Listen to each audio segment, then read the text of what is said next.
Graça e a paz, irmãos. Convido você à leitura da carta de Paulo aos Colossenses, no capítulo 4, no versículo 6, que nos diz assim: A vossa palavra seja sempre agradável, temperada com sal, para saberdes como deveis responder a cada um. Um dos programas que chamam muita atenção hoje em dia é aqueles que fazem uma disputa entre cozinheiros. Um ponto central que gera muitas críticas dos jurados é a questão do tempero usado nos pratos preparados. Está sem gosto ou temperado demais? A busca pelo equilíbrio dos temperos é um desafio para quem deseja ser reconhecido como chefe de cozinha. E não é muito diferente quando falamos para aqueles que querem ser reconhecidos como discípulos de Cristo.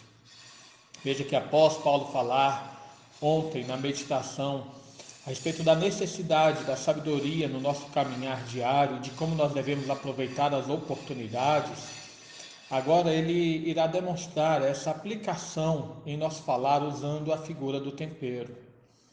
Aqui é a continuação do versículo anterior, portanto o conselho de Paulo ainda se refere aos que são de fora. Assim, Paulo requer dos crentes uma linguagem serena, de forma que aqueles que não conhecem a Cristo, eles sejam atraídos pela utilidade da nossa conversa.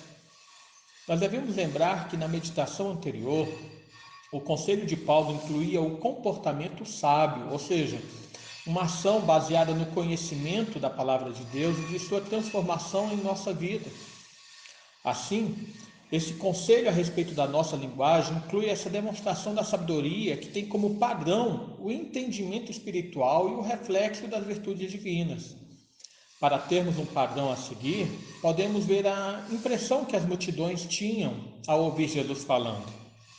Em Mateus capítulo 7, versículo 28 e 29, logo no encerramento do chamado Sermão do Monte, o texto nos diz: Quando Jesus acabou de proferir estas palavras, estavam as multidões maravilhadas da sua doutrina, porque ele as ensinava como quem tem autoridade e não como os escribas.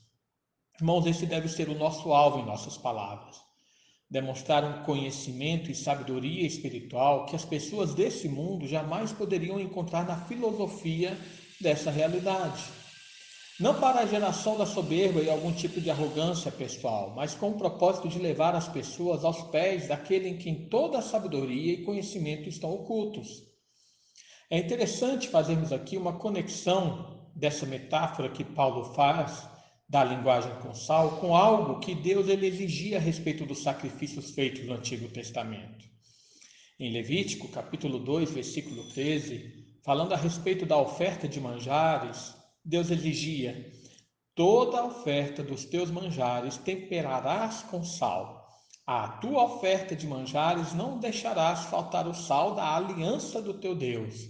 Em todas as tuas ofertas aplicarás sal. Assim, se Paulo de alguma forma estava pensando nisso, ele queria dizer que todo o nosso falar deve estar de acordo com a vontade de Deus, que o nosso falar deve ser como uma oferta feita a Deus e sempre agradável a Ele, mesmo que feita diante de homens que não conhecem a Deus.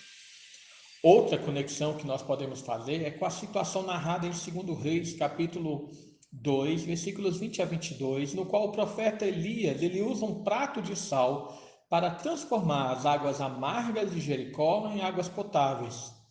Assim, o tempero de sal no nosso linguajar deve servir para transformar aquilo que é estéril em frutífero. Se formos deixados a falar pelo nosso próprio impulso e ímpeto, podemos cometer vários problemas que mencionamos na meditação anterior, como colocar tropeço aos ímpios e assim levá-los a odiar cada vez mais o Evangelho da Graça. Precisamos do sal que purifica, do sal que transforma, que cura a nossa linguagem, a fim de gerar graça nos que ouvem. Como diz Paulo em Efésios 4, 29. Não saia da vossa boca nenhuma palavra torpe, e sim unicamente a que for boa para edificação, conforme a necessidade, e assim transmita graça aos que ouvem. Mas veja que Paulo aqui coloca o propósito: para saberdes como deveis responder a cada um. E aqui nos lembra muito o conselho de Pedro aos crentes. Pedro diz: antes, santificai a Cristo como Senhor em vosso coração, estando sempre preparados para responder a todo aquele que vos pedir razão da esperança que há em vós, fazendo-o, todavia, com mansidão e temor, com boa consciência. Irmãos, o procedimento cristão nesse mundo é para os iníquos um reflexo da própria pessoa do seu Salvador. Dessa forma, aquilo que falamos é o que Deus está falando. Vejam que grande responsabilidade temos, principalmente para aqueles que não conhecem o Evangelho e não sabem separar o que faz parte da nossa natureza carnal e o que vem como sabedoria espiritual. Enfim, nós precisamos de sabedoria para gerenciar a nossa linguagem e demonstrar a graça de Deus. Como? Tiago nos ensina como adquirir essa sabedoria. Na sua carta, capítulo 1, versículo 5, ele diz: se, porém, algum de vós necessita de sabedoria, peça a Deus, que a todos dá liberalmente, e nada lhes impropera, e ser-lhe-á concedida. Que Deus nos abençoe. Nós vamos orar neste momento. Pai amado, mais uma vez nos colocamos diante de Ti. Agradecemos, Senhor, por Tua obra em nossa vida, pela Tua graça demonstrada para conosco, pela Tua palavra que é viva e eficaz. E pedimos ao Senhor que a Tua palavra venha agir não apenas na nossa razão, na nossa mente, mas venha agir no nosso coração, fazendo-a, Senhor, como sal que cura, que transforma, que purifica, que age milagrosamente nas nossas impurezas. Nós aprendamos a refletir a glória do Teu Filho Jesus em todas as coisas, inclusive em nosso falar. É, portanto, em nome dele mesmo que nós pedimos e nós rogamos. Amém.